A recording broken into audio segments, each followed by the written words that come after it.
So that's what we're gonna do. Fix the lamp. So you can see it fell over off the counter onto the floor and busted this part here. So now it just flops around. Bloop, bloop, bloop. Not good. Went to Lowe's and got another socket.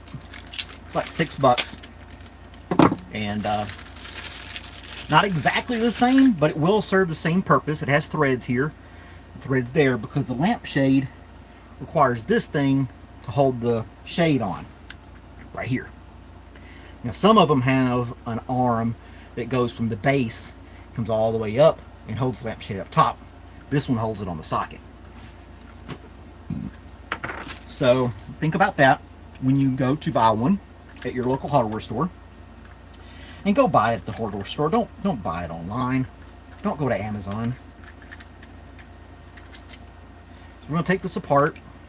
There are my connections right there for my wires that will come through this hole into the socket, and we put all that together. First we got to take this one apart. So let's do that. Got a little nut right here.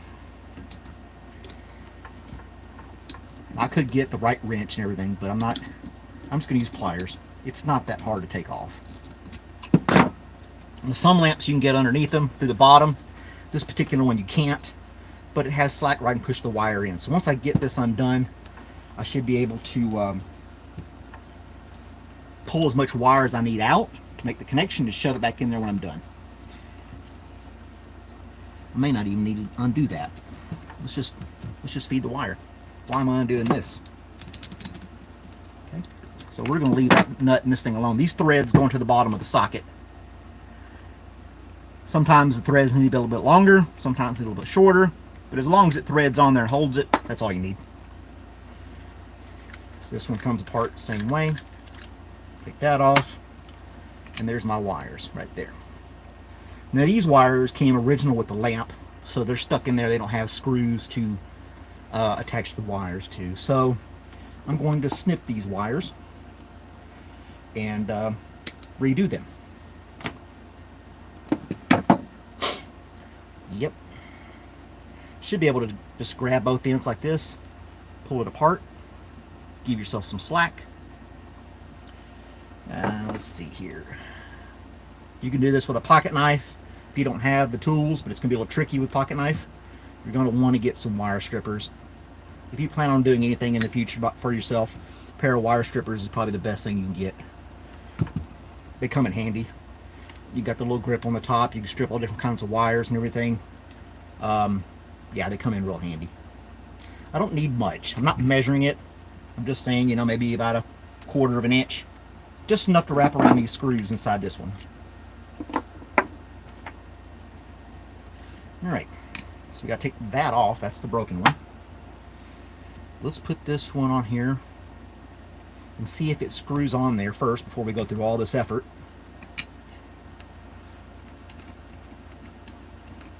And it does. Screws on there perfectly. No more wobbles. So I got the right one. Alright. Let's undo that. Well, the reason I want to undo it is because I got to screw it together. And once the wires are attached to the other piece, I don't want to be twisting the wires like crazy. You know what I'm saying? Let me go ahead and now I'm going to need a wrench. Said I wouldn't need one. The whole thing was spinning.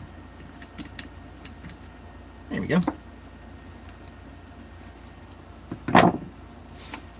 Okay. So I'm going to pull a lot of wire out so I can work with this thing. And then you can buy the plug if the cord's damaged. You can buy this stuff at the hardware store too. I like going to the hardware store if I can. I just like hardware stores or home improvement places. Don't really have an old-timey hardware store anymore in this area. They're all gone.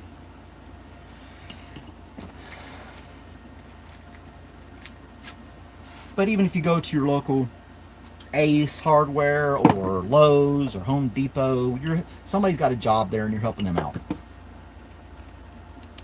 Can't let Amazon have all the fun. Just going to loosen these up a little bit.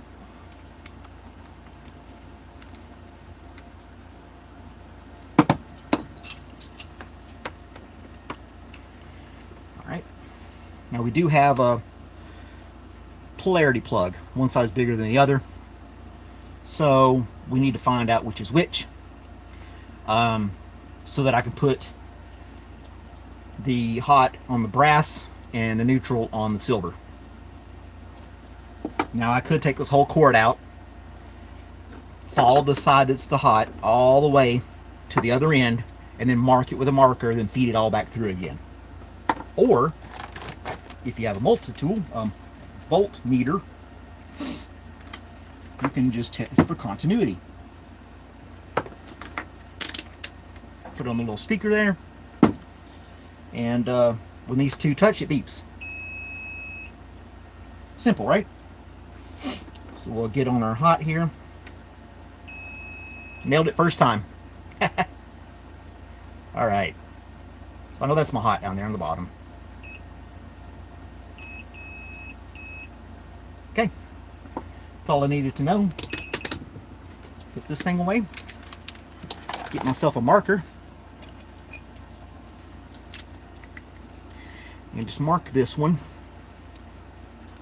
so that I know if through this process I get switched around, I won't forget. And that's going to be hidden by the plug anyway, so nobody's ever going to see that. Nobody is going to see that. Boo-doo-doo-doo. Shooby-dooby-doo-wah. Get that on the screw. I want to go on the left side of the screw. The reason being is when you tighten it down, you're tightening it clockwise, and if on your left side of the screw, it'll pull the wire into the screw. If you go on the right hand of the screw and go to tighten it, it's going to push the wire out. So I had the shakes. I'm sorry. Let's see here. You want that in there as best you can. And then we'll tighten it down with the Phillips head screwdriver.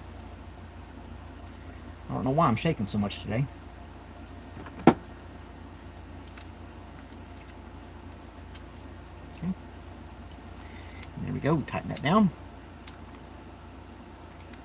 Too easy.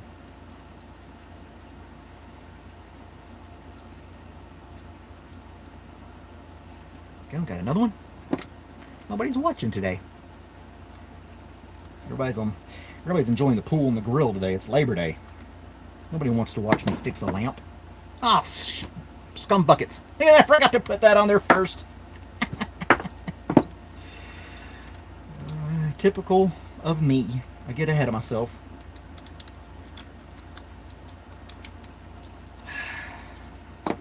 Learn from my mistakes, people. Learn from my mistakes. Feed that through first. Rookie mistake. But it's not the end of the world. You can still put it together.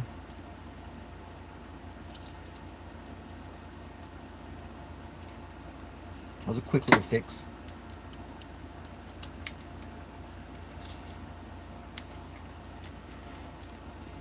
Now some people will get little fasteners, the little, I call them little U-hooks, and clamp those down on the wire. And then put that underneath the screw, but that's a little extra. I don't think it's necessary.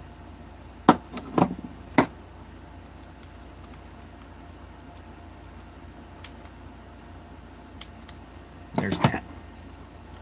And then we're done. So we'll take this, bring it up here like that, and we'll take this guy here, put it on there. I wonder if I could use the old one. The threads don't go all the way down. We'll see if the old one will fit on there. It does. Cool, now I got all my threads again. Yeah, there.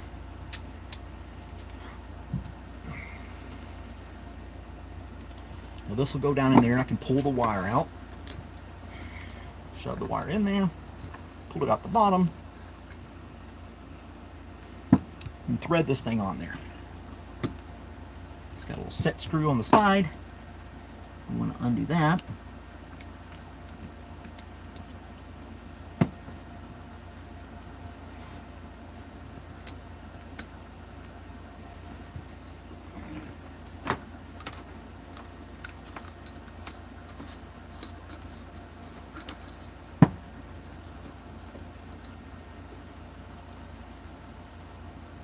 Okay. Put in that set screw.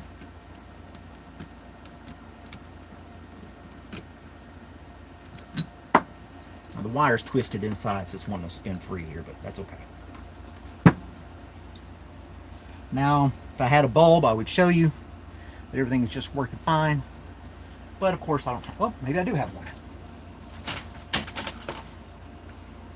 Haha.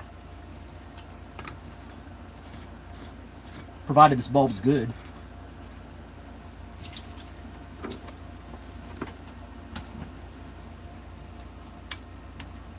And we fixed the lamp. Cost me about $6 to fix this lamp. And she really likes it. She's had this lamp for a while. And why throw it away? It's a nice lamp. How long did that take me? This is a 12-minute video and $6. And I even made a couple mistakes along the way that I had to correct. I had to backtrack and redo. So even with all that, I was still able to fix it in less than 15 minutes. So there you go, guys. Fixed the lamp. Disclaimer, you need to be 18 or older. Don't have it plugged in when you're working on it. Make sure a professional does it. This is only for entertainment purposes. I'm not liable for any electrocution or harm to you. I guess I should have said that at the beginning. Well, that's it. There's my little live feed. Thanks for watching. Make sure you like, subscribe, and share this video. And look for other weird stuff that I post on the internet because I'm not very consistent. Bye, guys.